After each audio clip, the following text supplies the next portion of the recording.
છે ધાનેરાના જાડી ગોળિયા પ્રાથમિક શાળાની। અહીંયા નથી ઓરડા કે પછી નથી પૂરતા શિક્ષકો, અને બીજી બાજુ સરકાર આધુનિક મકાન અને ટેકનોલોજી સાથે શિક્ષણ આપવાના દાવા કરી રહી છે, પણ આ શાળાની નક્કર સ્થિતિ તો કંઈક અલગ જ દેખાઈ રહી છે। આ શાળામાં 1 થી 8 ધોરણ છે, 374 બાળકો પણ અભ્યાસ કરે છે, છતાં પણ બાળકોને બેસવા માટે રૂમ નથી, અને પરિણામે શાળાને 2 પાળીમાં શરૂ કરવાની નોબત આવી છે।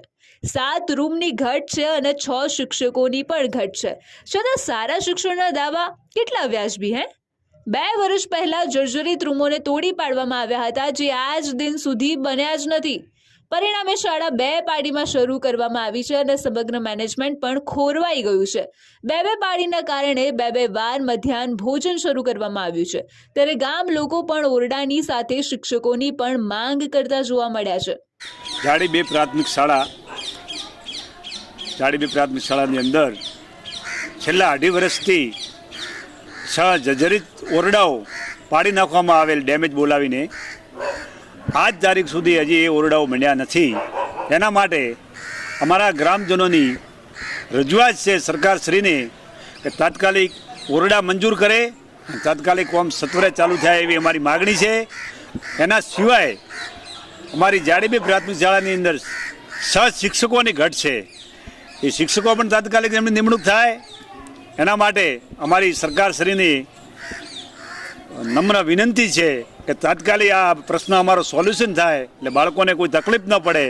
એના માટે અમે ગામજનો દિલથી રજૂઆત કરીએ છીએ, અને જો અમારી આ માગણી સ્વીકારવામાં નહીં આવે, ઝડપી એનું નિરાકરણ નહીં આવે, તો અમારે ગોધી ચિત્યા માર્ગે જવું પડશે એવું અમને લાગી રહ્યું છે।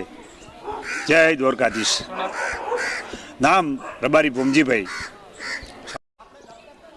અમારે જાડી 2 માં 7 ઓરડાની ઘટે ઝડપી ઓરડા પાડી નાખ્યા, એમાં ઝડપી મકાન થાય, પછી શિક્ષકની ઘટે શિક્ષકની ઘટ સરકાર પૂરી કરે, નહીંતર અમે કાર્યવાહી કરશે, બને એટલું ઝડપી કરી દે, નહીંતર અમે આગળ કાર્યવાહી કરશે। મારું નામ માનાભાઈ રૂપાભાઈ પટેલ। આધુનિક ભારતના સ્વપ્ન બતાવતી સરકાર આ જ શાળામાં 2 વર્ષથી ઓરડાની ઘટ પૂરી નથી કરી શકતી હોવાથી સ્થાનિકોએ પણ ચીમકી ઉચ્ચારી છે કે તાત્કાલિક ઓરડા અને શિક્ષકોની ઘટ નહીં પૂરાય તો અમે આંદોલનના માર્ગે જઈશું, કારણ કે સવાલ છે અમારા બાળકોના ભવિષ્યનો। સમગ્ર મામલે અનેક સવાલો પણ ઊભા થયા છે। એક જ ઇલેક્શનનો આગ્રહ રાખતી સરકાર કેમ 1 પાળીમાં શાળા ચલાવવાનો રસ્તો નથી બતાવતી? વગર રૂમોએ બાળકો ક્યાં સુધી ડબલ પાળીમાં ભણશે? સ્થાનિકોની રજૂઆત કેમ આગેવાનો અને શિક્ષણ શાખાને નથી સંભળાતી? આવા અનેક સવાલો વચ્ચે જાડીના સ્થાનિકો ખૂટતા ઓરડા અને શિક્ષકોની માંગ પૂરી કરવાની માંગણી કરી રહ્યા છે।